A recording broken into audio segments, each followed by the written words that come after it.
Hello again, it's Old Relic here, reporting to you today from my little log cabin on the cold northern shores of Upper Lake, Canada. As you know, the 2016 U.S. presidential nomination process is now in full swing, and well, what a dump truck load of cockamamie folderol it is, eh? Oh, I better watch my language. You know, if religion is the opium of the masses, then American politics is like the bath salts of the masses, where watching a televised debate can cause people to be stricken with an uncontrollable urge to eat someone's face. Today we're going to take a look at just a few of the candidates running for the top job in what is arguably the most corrupt and evil country in the world, America. With two major corporate-sponsored political parties, often referred to as the right wing and the left wing. But unfortunately for us regular folks stuck in the middle, these two wings happen to belong to the same bird. And in my particular opinion, this bird is not unlike the dodo, flightless, obsolete, and hopefully one day extinct. With the Iowa and New Hampshire primaries all wrapped up, everyone's a Twitter about Superfluous Tuesday.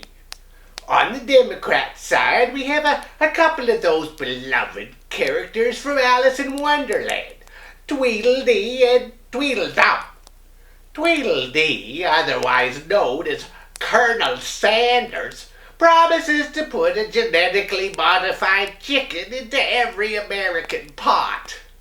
Unfortunately for the Colonel, he's merely a grandfatherly type straw man put in place temporarily to siphon off the progressive vote.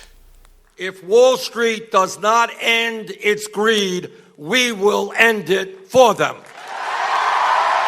Yeah, like he'll ever get elected. Now, Tweedledum, on the other hand, who goes by her real name of Hillary Hilton. You know, she's married to former U.S. President and serial philanderer Hillary Hilton. Now, Hillary's famous for being the distant cousin of fabulous socialite Paris Hilton. And as you can see, the resemblance is uncanny. Now, Hillary, as her name suggests, promises to continue her role as a puppet for the military-industrial complex. With drone strikes and illegal wars and mass surveillance and police state, she's like a female version of Better the Devil You Know. At least Hillary has a wicked sense of humor. Hey, Hillary, how do you really feel about all those drowned Syrian refugee beach babies?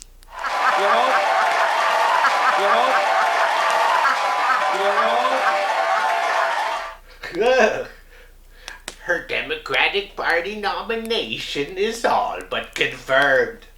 Now, on the Republican side, we have your delightful seven dwarves. There's Dopey, Spiky, Creepy, Chubby, Sneezy, Bashful, Sleepy, Chuckles, and Doc. Well, that's 9 actually, but with the race narrowing down, the Republican candidates are dropping faster than fruit flies at a Monsanto picnic. For example, the latest casualty is heir apparent, Florida Governor Jeb Bush.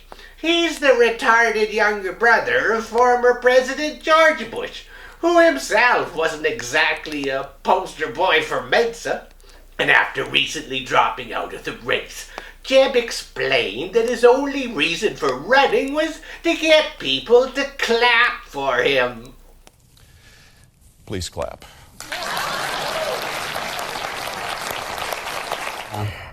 I wonder how that worked out.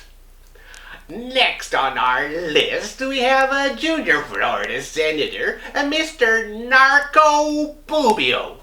Mr. Boobio is a pro-assault rifle, anti-abortionist homophobe who thinks a greater U.S. military presence in China is a good idea. Confucius say, never trust a robot in a three-piece suit. He's been described as a youthful candidate with old-fashioned values, kind of like a cross between Justin Bieber and Attila the Hun. Next on our list we have Ben Doc Carson, a retired Detroit neurosurgeon and a vegetarian who belongs to the Seventh-day Adventist Church. You know, if Ben Carson were my doctor, I think I'd politely ask him for a referral to another physician who was perhaps more, I don't know, sane. But on the bright side, Dr. Carson does often enjoy comparing present-day America with Nazi Germany. You can't fault him for trying.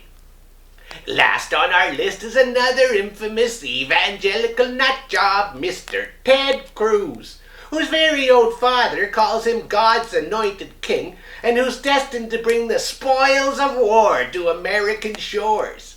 Unfortunately, God himself could not be reached for comment, but the devil, however, upon hearing this revelation, apparently whooped with delight.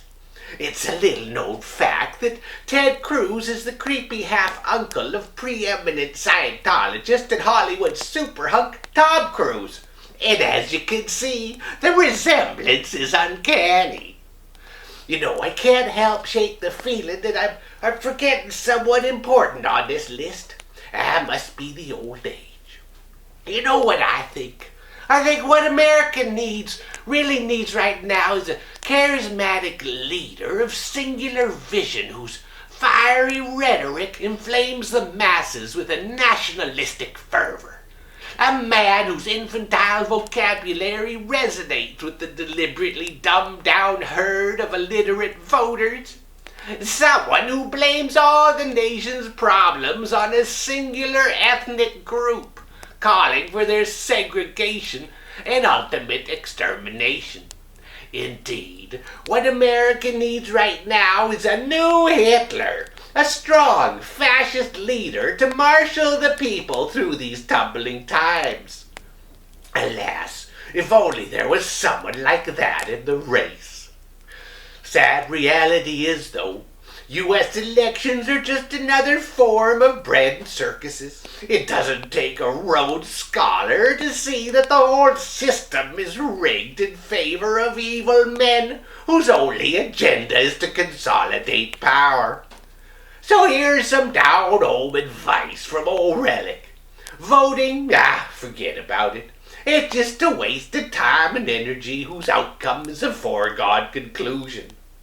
Why not take that ballot and put it in a place where it actually might do some good, like lining the bottom of a bird cage? Yeah, that'll fix 'em good. Well, that's all I got for now on that subject, kids, so until next time, it's your old friend Relic here, throwing another log on the fire and saying, always remember, keep your feet on the ground and your eyes on the sky.